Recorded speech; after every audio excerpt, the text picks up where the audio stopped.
선지자 하박국이 묵시로 받은 경고라. 여호와여, 내가 부르짖어도 주께서 듣지 아니하시니 어느 때까지리이까? 내가 강포로 말미암아 외쳐도 주께서 구원하지 아니하시나이다. 어찌하여 내게 죄악을 보게 하시며 패악을 눈으로 보게 하시나이까? 겁탈과 강포가 내 앞에 있고 변론과 분쟁이 일어났나이다. 이러므로 율법이 해이하고 정의가 전혀 시행되지 못하오니 이는 악인이 의인을 에워쌌으므로 정의가 굽게 행하여짐이니이다. 선지자가 이르되 여호와 나의 하나님, 나의 거룩한 이시여, 주께서는 만세 전부터 계시지 아니하시나이까?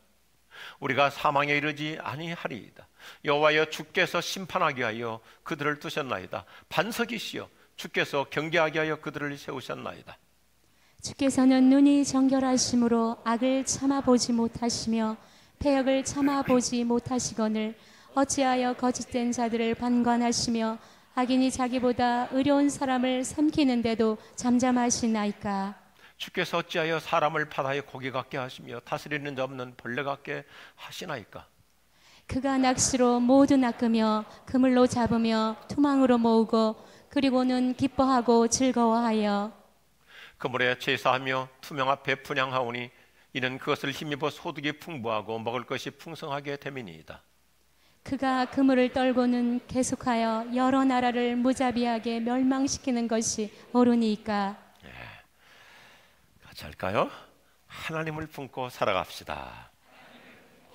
우리 은혜 제풀도 벤처럼도 다 같이 한 번 더 합시다. 하나님을 품고 살아갑시다.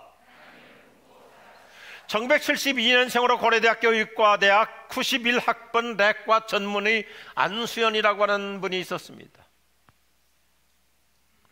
그는 키가 178cm 건강한 체구를 가진 듬직한 의사였습니다. 그런데 그는 너무나 착한 그리스도인 의사로서 살신성인의 삶을 살다가 유행성 출혈로 갑자기 요절하였습니다. 안타깝게도 예수님처럼 33살의 죽음을 맞이했습니다. 그는 자신의 성공보다 환자를 먼저 생각하는 바보 의사였습니다. 그래서 그를 기리기 위하여 거의 10여 년 전에 아름다운 책으로 출간되었습니다. 그 청년 바보 의사. 지금도 30세 이상 계속해서 스테디셀러로 수많은 사람들에게 읽혀지고 있습니다. 이번 우리 목회자 MT를 앞두고 이 책과 나가사키의 노래라고 하는 두 의사의 눈물겨운 얘기를 목회자들도 읽고 특별히 사모님들에게 읽혀서 독후감을 쓰도록 했습니다. 그래서 1등은 30만 원, 2등은 20만 원, 3등은 10만 원을 주기로 했는데 돈이 없어서 안 주기로 했습니다. 이번에 목회자 사모님들이 이 책을 읽으면서 너무나 뜨거운 눈물을 흘리며 감동적인 글을 썼어요. 한 분의 얘기를 제가 그대로 소개합니다. 그 청년 바보의사 안수연은 하나님 외에는 아무것도 모르는 바보였습니다.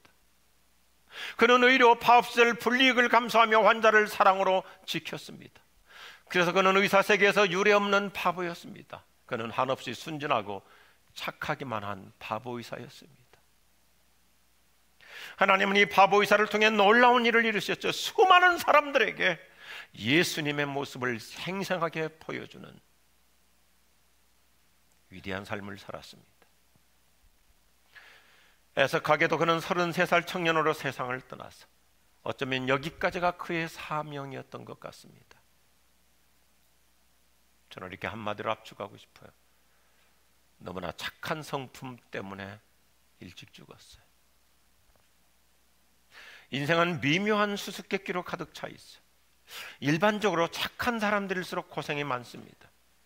심지어 일찍 죽기도 해요. 반면에 악한 사람들은 나쁜 일을 하는데도 잘 되고 승승장구합니다. 인기도 높습니다. 일반적으로 착하고 순진한 사람일수록 사람들에게 잘 알려지지도 않습니다. 인지도도 없습니다. 이 세상에서는 착하고 선한 사람들이 고난당하는 경우들이 훨씬 더 많습니다. 병들어 고생하기도 합니다. 반면에 잔머리를 잘 굴리고 영악한 사람들일수록 인기관리도 잘합니다. 관계망도 넓습니다. 구약성경 전도서 8장 14절 이하 말씀처럼 어떤 경우에는 착한 사람이 벌을 받고 나쁜 사람이 상을 받는 이치에 맞지 않는 일들이 비일비재합니다. 지금도 이 세상 곳곳에는 유권무죄, 무권유죄 현상이 벌어지고 있습니다. 그전에는 유전무죄, 무전유죄 이렇게 했지만 지금은 유권무죄입니다. 권력이 있으면 죄가 없어집니다. 무권유죄, 권력 뺏기면 그날부터 죄인이 됩니다. 그 악행이 백일천하에 드러나는데도 여전히 무죄 판결을 받고 기고만장한 경우들이 우리 주변에 수없이 많습니다. 심지어 교회에서도 영악한 사람들일수록 인기도 많이 얻고 표심도 많이 얻습니다. 착하고 순진한 사람일수록 가려진 인생을 사람들이 잘 몰라요. 그런데 아주 영악하게 자기 관리 잘하는 사람들일수록 관계망도 넓고 그래서 표심도 얻고 때로는 직분자 투표에서도 성공합니다. 이런 현실을 살아가면서 우리는 고난과 현실을 감내하는 과정에서 우리는 때때로 하나님께 이런 항변을 하기도 해요. Why me? 하나님, 왜 나에게 이런 아픔이 있습니까? 왜 나에게 이런 불이익이 있습니까? Why me? 왜 우리 가정에는 이런 슬픔이 찾아와야 합니까? Why me? 왜 하필이면 저입니까? 이게 우리들의 현실이에요. 삶의 현장에는 그야말로 쉽게 이해되지 않는 수수께끼 같은 일들이 너무나 많아요. Why me? 왜 나는 이런 상처를 받아야 되고 왜 나는 이런 아픔 속에 살아야 됩니까? 오늘부터 우리가 살펴볼 하박국의 메시지는 인생의 미묘한 수수께끼를 풀어가는 스토리입니다. 아마 3장까지 가게 되면 놀라운 치유를 받을 것입니다. 아니, 오늘 1장 메시지부터 우리에게 놀라운 영적 진보를 이루어줘요. 역사적 배경은 아주 간단합니다. 하나님의 백성답게 살아야 될 유대민족이 범죄하자 하나님께서는 그 당시 패권국가 바벨론이라고 하는 나라를 시켜서 이스라엘 백성들을 징계하고 징벌을 합니다. 이에 대해서 하박국 선지자는 근원적인 항변을 하는 거예요. 하나님, 우리도 나쁘지만 저 사람들은 얼마나 나쁜 오랑캐들입니까? 저렇게 나쁜 사람들을 통해서 우리를 괴롭히는 것은 너무하지 않습니까? 이것이 하박국서의 전체 스토리예요.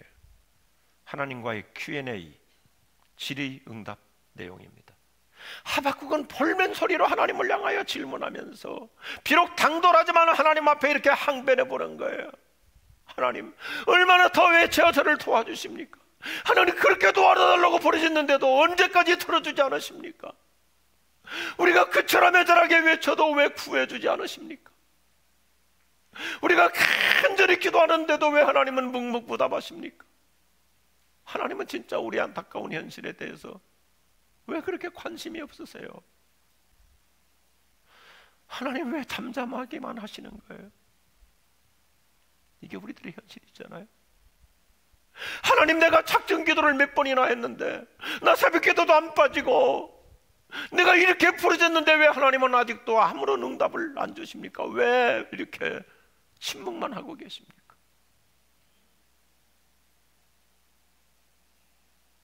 이런 이유로 하박국은 구약시대 의심 많은 도마라고 불리기도 하죠.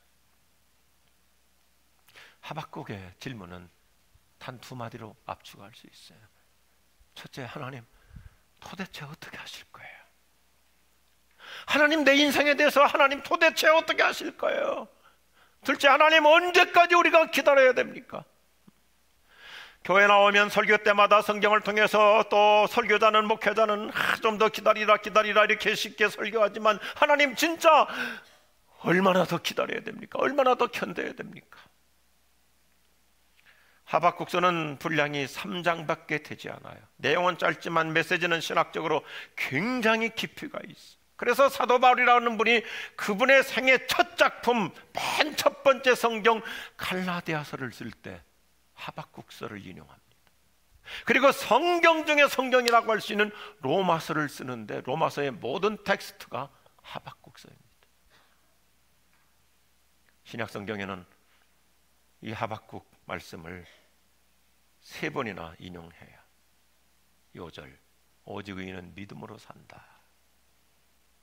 로마서 1장 17절에서 갈라디아서 3장 11절에서 히브리서 10장 38절 이하에서 인용하는데 특별히 로마서에서는 의인이라는 단어를 강조하고 갈라디아서에서는 믿음이라는 단어를 강조한다면 히브리서에서는 우리가 삶으로 나타내는 믿음, 믿음으로 살아가라 하는 것을 역설하고 있어요.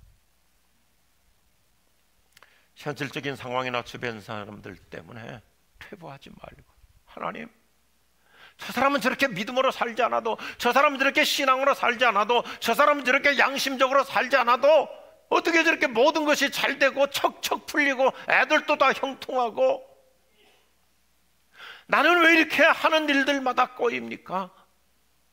이런 모순된 수수께끼 같은 현실 속에서도 하박국이 주려고 하는 메시지가 있어요. 이게 우리들의 지금까지 살아왔던 신앙의 수준을 한 단계 높여주는 놀라운 축복의 말씀이에요.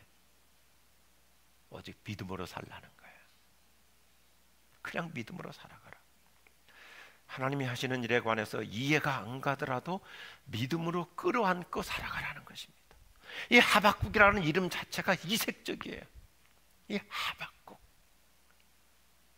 끌어안는다는 뜻이 embrace, 꽉 붙잡고 끌어안는다.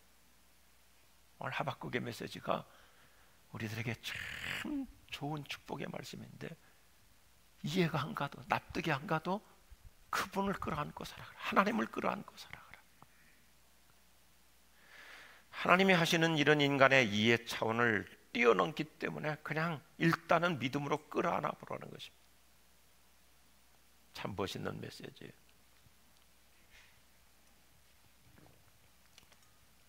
구약시대 모든 선지자들의 메시지는 이거예요. 하나님이 우리를 끌어안아 주신다. 이 앞에 보시겠어요? 우리가 잘못해도, 우리가 죄를 범해도, 우리가 실수해도, 우리가 불순종해도 그래도 하나님이 여전히 우리를 끌어안아 주시잖아요. 성경의 모든 메시지는 우리가 그렇게 엉망진창으로 사는데도 또 회개하고 돌아오면 하나님이 끌어안아 주신다 이건데, 하박국의 메시지는 한 단계 더 높여지는 거예요. 때로는 우리가 하나님을 끌어안고 살아갈 수 있는 영성을 가져야 된다는 것입니다. 아멘 하십시오. 하나님을 끌어안고 살아가는 것입니다. 이해가 되지 않는 수많은 수수께끼들, 인생의 어떤 소용돌이에서도 큰 뜻을 갖고 내 인생을 이끌어 가시는 그 하나님을 끌어안는 신앙을 가져보라는 것입니다. 옳아요. 사실 피조물인 우리 인간이 하나님을 알면 얼마나 알아요. 우리가 그분의 깊고 높은 뜻과 해안을 우리가 얼마나 감지할 수 있습니까? 좀 더 쉽게 생각해 보세요.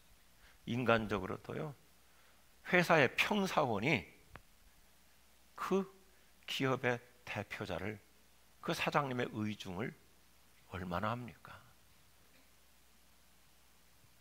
학생들이 그 선생님의 깊은 의도를 얼마나 합니까? 자식들이 그 부모님의 깊고 깊은 그 마음을 얼마나 합니까? 그러니까 우리 부모들도 자식들에게 이딴 그럴 때가 있잖아요. 엄마 아빠가 어련히 알아서 해줄 테니까 그냥 따라와.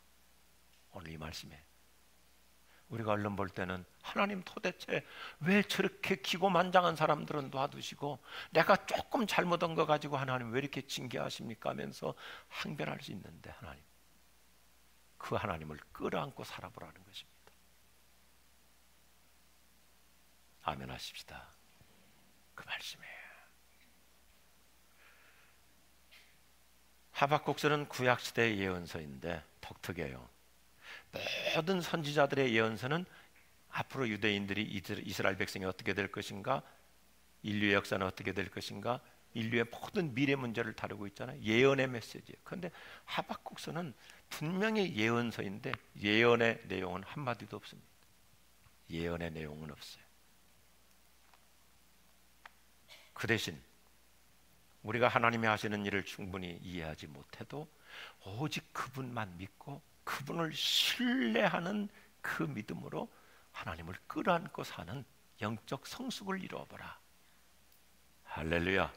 참 좋은 말씀이에요. 납득이 안 가는 상황에서도 하나님을 끌어안고 살다 보면 새로운 희망 미래가 다가온다. 할렐루야. 약속의 말씀이에요. 그래서 한 신학자가 참 아름답게 해석을 해요.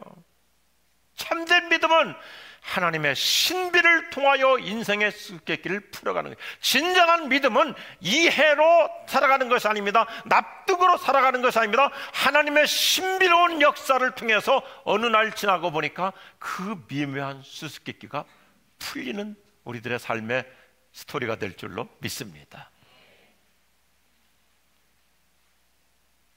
그래서 하박국을 3장밖에 되지 않으니까 세 가지 S로 압축해 볼 수 있어요. 첫째, 사인, 탄식과 호소예요. 1장이죠. 2장에 가서는 사이런스, 침묵과 확신이에요. 그리고 3장에 가서는 싱잉, 찬양과 회복으로 끝나요. 1장은 하나님을 향하여서 항변해 봅니다. 그리고 2장에 가가지고는 얼마나 이 하박국을 통해서 저와 여러분들에게 새로운 영성으로 이끌어가는지, 내가 너무 함부로 말을 했구나, 알지도 못하면서 너무 떠들었구나. 사이런스. 여러분, 나중에 우리가 믿음의 훌륭한 사람들 보세요. 욕 같은 사람도 처음에 막 항변하다가 나중에는 조용히 침묵하면서 하나님의 뜻을 헤아리기 시작하고, 그리고 3장에 가서는 기쁨으로 예배하면서 잃어버렸던 영성을 회복하고 환희의 미래로 나가는 모습을 보여줘. 오늘 하박국 1장 내용의 전개는 복잡한 듯 하지만 우리에게 주는 메시지는 심플해요. 인생의 묘한 어떤 수수께끼도 하나님을 품고 살아가는 사람에게는 풀릴 줄로 믿습니다. 벌써 1장부터 대답을 주고 있지만 2장은 더 깊은 대답을 주고 3장은 우리를 정상까지 올려다 줍니다. 그래서 3장 끝날 때까지는 죽지 마시기를 바랍니다. 인생은 크고 작은 수많은 수수께끼로 가득 차 있어. 그렇기 때문에 더욱더 우리는 하나님을 끌어안고 살아야 돼. 왜요? 하나님이 나보다 고수인 줄로 믿으시면 아멘 하십시오. 내가 모르는 그분의 큰 그림 속에서 한 걸음 한 걸음 내 행보를 이끌어가는 거예요. 그래서 상처도 있을 수 있고 시험 드는 일도 생길 수 있고 내 인생에 억울한 일들이 벌어질 수도 있는데, 그때야말로 하나님을 끌어안는 영성을 가지면 그 사람은 큰 사람이 될 줄로 믿습니다. 그렇다면 우리가 어떤 믿음의 자세로 살아가야 될 것인가? 하박국 1장은 우리에게 벌써부터 멋있는 답을 주기 시작합니다. 첫째 같이 하죠. 우리는 문제 중심이 아닌 해답 중심으로 살아갑시다. 우리가 살고 있는 세상은 쉽게 이해되지 않는 일들로 가득 차 있어요. 끊임없이 반복하지만 우리가 날마다 경험하는 현실은 온갖 모순투성입니다. 악한 자가 승승장구하고 갈수록 번성합니다. 반면에 착한 사람일수록 고생이 많아요. 참 인생 딜레마, 수수께끼가 뭡니까? 이제는 고생도 할 만큼 했고 이제는 먹고 살 만하고 이제는 빚을 볼 만한데 꼭 그때 변이 생기고 돌아가시기도 하고 그러잖아. 저희 어머니도 정말 고결한 삶을 살았어요. 말로 다 할 수 없는 희생의 삶을 살았어요. 참 그렇게 선량하실 수가 없어요.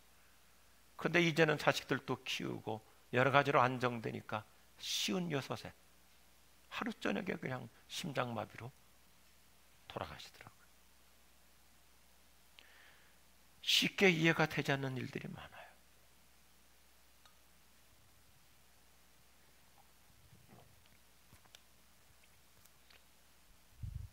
저는 교회 목회자로서 우리 특별히 여성들, 우리 권사님들을 볼 때 이 하박국 말씀이 치유의 교과서가 되길 바라요. 우리 권사님들 어때요? 남편의 구원을 위해서, 가족 복음을 위해서 그렇게 애절하게 새벽마다 나와서 기도하고, 탐나는 대로 나와서 주의 존전에 와서 기도하고, 그 개인 기도실에 들어가서도 남몰래 하염없이 눈물로 기도하는데도 어떤 진전도 없어요. 별로 나타나는 결과가 없어요.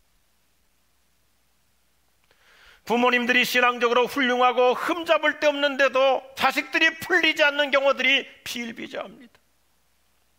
어떤 분들은 정말 착한 신앙으로 최상의 삶을 살고 있는데도 형통의 복을 누리지 못하는 분들이 많아요.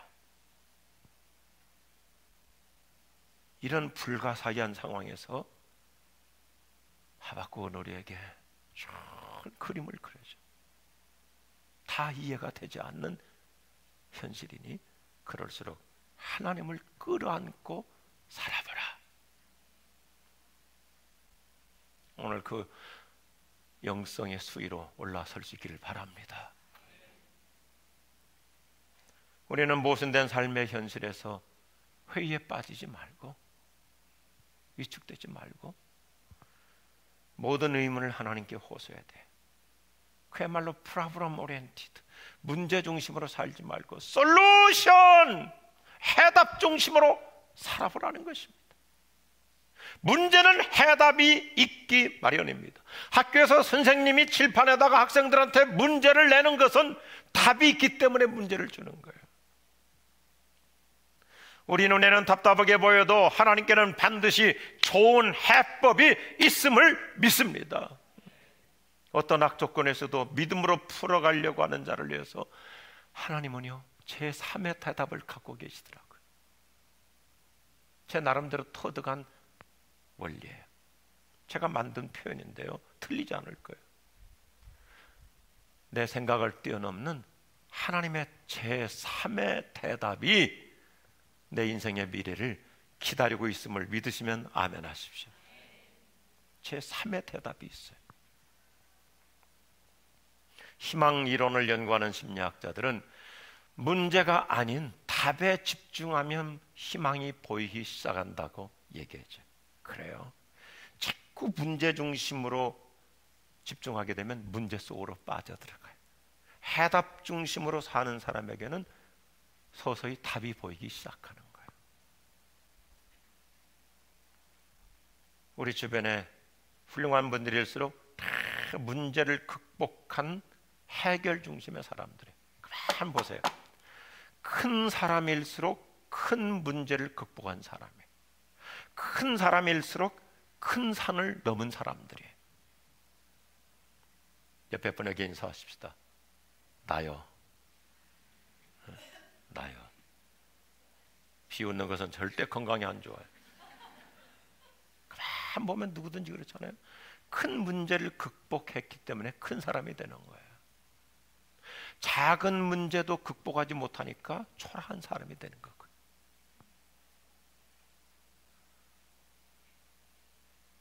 이해보다 믿음이 우선이에요. 당신은 요즘 어떤 당혹스러운 문제와 혼란에 빠져 계십니까? 도저히 풀릴 것 같지 않은 불가항력적 현실에 부딪혀 계십니까? 오늘 하박국이 주려고 하는 이 메시지, 이런 상황 속에서 따라합시다. 오직 의인은 믿음으로 살아간다.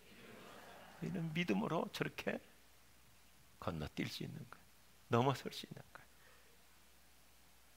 이 말씀은 오늘 또 동일합니다. 인생의 그 어떤 수수께끼 같은 문제도 주님께로 가지고 나올 때 그분이 풀어주십니다. 예수님의 이름 중에 하나가 뭡니까? 메시아. 메시아라고 하는 개념이 뭐예요? 문제의 해답자라는 뜻이. 그분에게는 답이 있다. 할렐루야. 그분은 답을 갖고 계시다 이거예요. 그래서 십자가 앞으로 나오라고 합니다. 어떤 경우는 문제는 내가 만들었어도 답은 그분에게 있는 거예요. 피난처에 있으니 환난을 당한 자 이리 오라. 땅들이 변하고 물결이 일어나 산 위에 넘치되 두렵지 않네. 다 같이 할까요? 높으신 하나님 우리를 구하니 할렐루야. 괴로움이 심하고 환난이 극하나 피난처 되시는 주 하나님. 할렐루야. 답을 중심으로 살아가는 사람에게는 하나님이 반드시 놀라운 해법 인생으로 이끌어 주실 줄로 믿습니다. 오늘 하박국은 우리에게 처음에는 볼멘 소리로 하나님을 향하여 항변하는 거예요. Why me? 왜 나에게는 이런 상처가 있고 왜 내가 이런 시험을 당해야 됩니까? 왜 나에게 이런 어려움이 있습니까? 하다가 아니야, 내가 문제 속에 빠지면 안 되지. 하나님께는 답이 있을 거야. 그러면서 하박국이 찾아내는 놀라운 두 번째 해법이죠. 이게 하박국 1장의 핵심이에요. 같이 하죠. 우리는 공의 얽매이는 대신 긍휼을 호소하며 살아갑시다. 놀라운 말씀이에요. 하박국의 메시지는 대단히 역설적입니다. 이 앞에 스크린을 보시면요, 1장 이 서론은 하나님의 공의에 초점을 맞춥니다. 하나님 어떻게 해서 우리보다 더 나쁜 저 바벨론이라는 사람들이 우리를 이렇게 징벌할 수 있습니까? 하나님의 공의의 기준에 맞지 않습니다. 하나님의 공의를 가지고 항변하다가 1장 결론에 와가지고는 하나님의 사랑에 집중하는 거예요. 하나님의 자비에 호소하는 거예요. 하박국은 공의의 하나님께 볼멘 소리의 질문으로 시작했지만은 이제는 사랑의 하나님께 탄원하기 시작해. 회의적인 탄식으로 시작하다가 희망적인 탄원의 기도로 바뀌는데 메시지 번역이 참 우리에게 공감시켜줘요. 보세요. 하나님, 주께서는 영원부터 계신 분 아니십니까? 거룩하신 하나님, 우리가 이대로 죽는 것은 아니겠지요? 하나님의 본심은 우리 죽이려고, 나 망하게 하려고 하는 거 아니잖아요. 반석이신 하나님, 설마 악한 자들에게 징계의 일을 맡기신 것은 아니겠죠? 아니, 진담이 있을 리가 없습니다. 주님은 악을 묵과하는 분이 아니십니다. 그렇다면 무슨 일이라도 하셔야 하지 않습니까? 어찌하여 침묵만 하고 계십니까? 주님은 마냥 보고만 계시지 않으실 거죠? 아멘 하십시오. 하나님은 내가 이렇게 아픔 속에 계속 허우적거리는 걸 하나님은 그냥 몰라라 하고 나를 방관만 하고 계시지는 않으실 거죠? 놀라운 메시지예요. 간단한 메시지, 애절한 긍휼 호소, 긍휼 탄원의 메시지. 하나님은 어떤 상황에서도 반드시 그분의 본심은 긍휼을 베풀어 주실 줄로 믿습니다. 성경 말씀 그대로 하나님은 때때로 진노 중에라도 마음을 바꾸셔서 우리에게 긍휼과 자비를 베풀어 주시잖아요. 이게 하나님의 본성이에요. 하나님은 공의와 사랑의 균형을 이루세요. 오히려 하나님은 그 철저한 공의를 그대로 준수하시려고 결국 하나밖에 없는 독생자 예수님을 십자가에 못 박혀 죽게 하시면서 우리에게 사랑을 그대로 보여주시는 거예요. 우리에게는 오직 은혜만 필요해요. 우리는 오직 긍휼을 호소해야 돼요. 다시 한번 생각해 보세요. 만일에 저와 여러분이 하나님의 공의에만 기준을 두고 얽매이면 죄송합니다, 우리 중에 살아남을 사람 아무도 없어요. 하나님 원칙대로 합시다, 공의대로 합시다 그러면 우리 중에 어느 누구도 이 자리에 앉을 사람 없어요. 피할 길이 없어요. 인생의 모든 문제 보세요. 하나님의 공의대로 이루어지지 않습니다. 오히려 하나님이 긍휼로 풀어가십니다. 그래서 오늘 또 이 자리에 앉아있는 줄로 믿으시면 아멘 하십시오. 하나님이 원리 원칙대로 공의대로 했으면 저는 1000만 번 죽어도 벌써 죽었을 거예요. 여전히 불쌍히 여겨주시니까, 여전히 긍휼히 여겨주시니까, 여전히 측은히 여겨주시니까. 그래서 살아남는 거예요. 그래서 해답이 있는 거예요. 다윗이 많은 시행착오 실수에도 불구하고 다윗이 살아남을 수 있었던 원동력은, 다윗은 기도의 핵심이 뭐냐면 나를 이렇게 기도해요. 하나님이시여 저를 긍휼히 여겨주시고 저를 긍휼히 여겨주옵소서. 다윗의 기도는 뭐냐면, 하나님 저분에게는 긍휼이 한 번 필요하다면 저에게는 긍휼을 2번, 3번, 10번이라도 더 베풀어 주셔야 됩니다.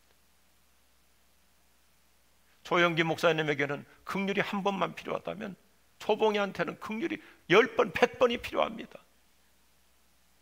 다윗은 그렇게 기도하고 있는 거예요. 예수님을 만나서 기적을 처음 했던 사람들의 공통 분모가 뭡니까? 어떻게 해서 그들이 응답을 받고 어떻게 해서 그들이 기적을 체험합니까? 긍휼을 호소하잖아요.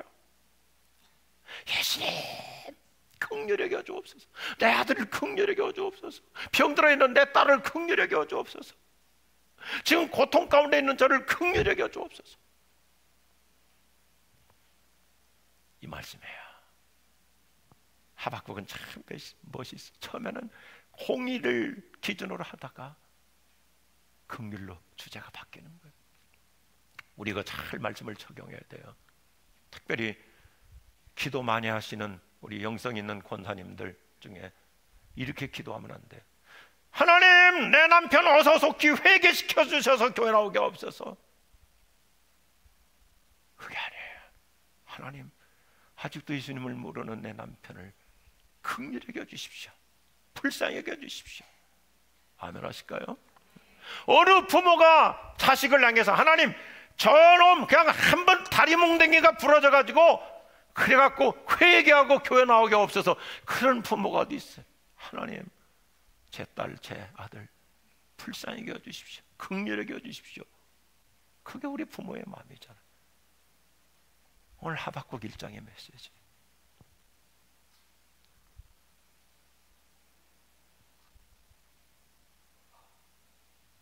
하나님은 긍휼을 호소하는 자에게 새로운 해답을 주세요. 긍휼을 애원하는 자에게 기적을 베풀어 주세요.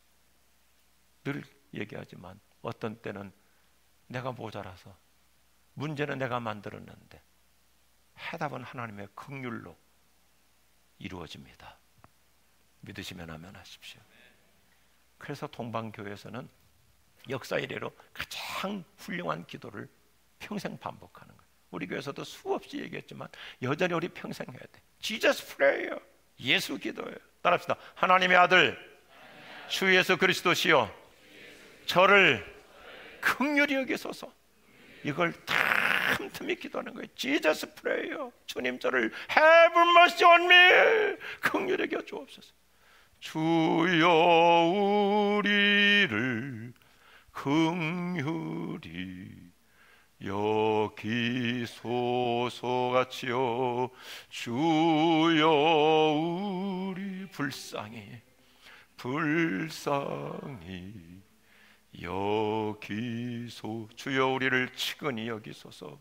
주여 우리를 측은히 여기소서.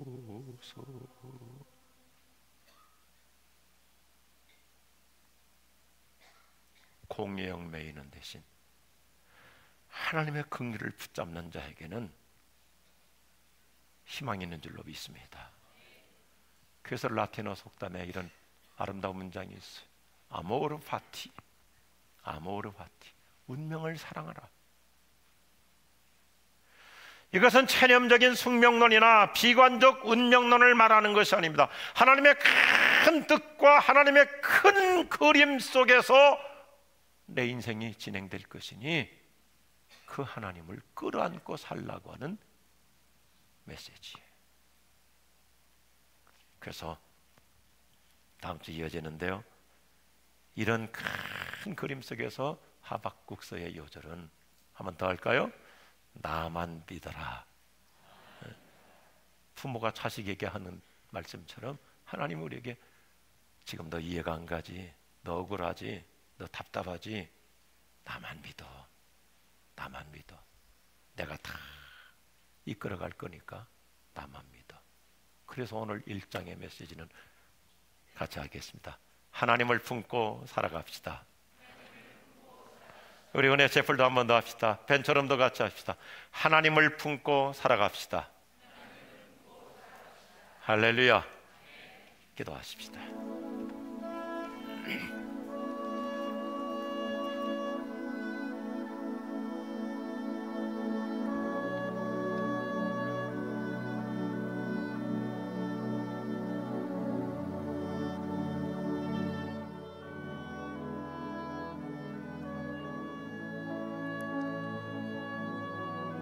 이 세상은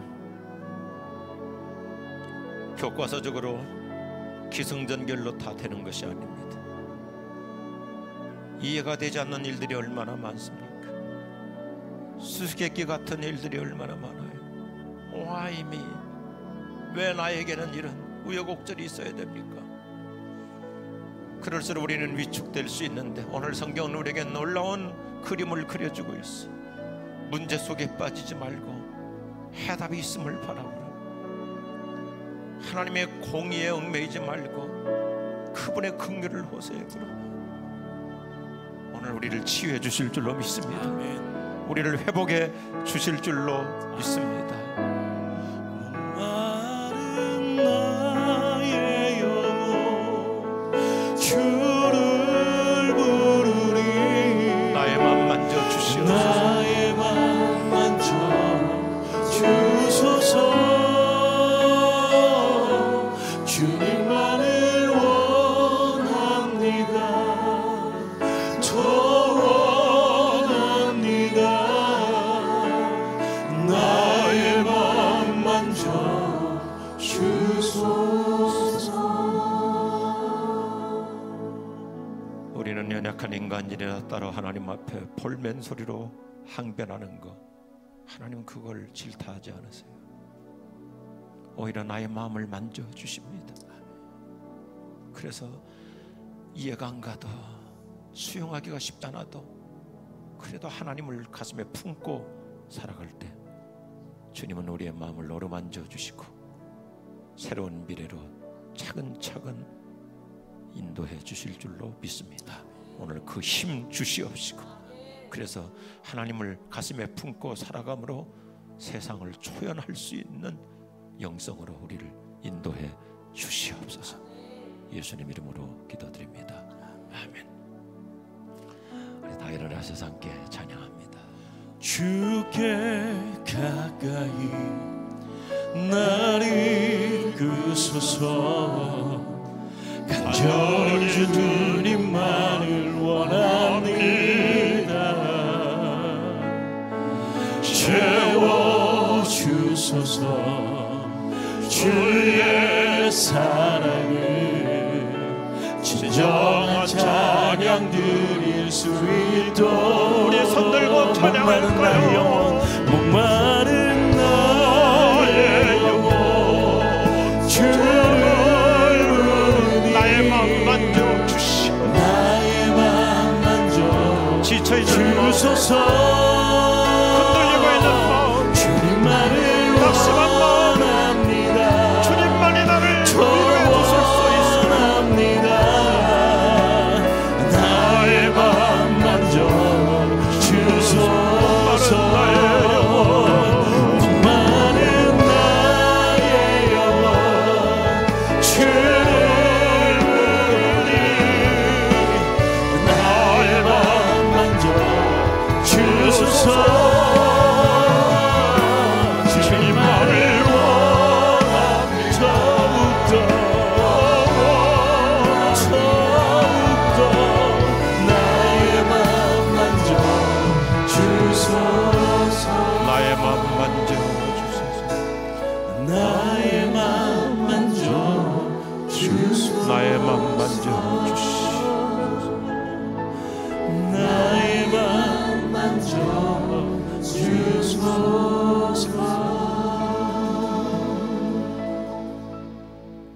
오늘도 내 인생의 유일한 피난처가 되시고 제3의 해답을 갖고 나의 마음을 어루만져 주시는 우리 주 예수 그리스도의 은혜와 하나님 아버지의 사랑과 그 긍휼과 그 자비와 보혜사 성령님의 위로하심이 우리 모두에게, 특별히 우리 온 가족들에게 더욱 함께 없으기를 축원하옵나이다.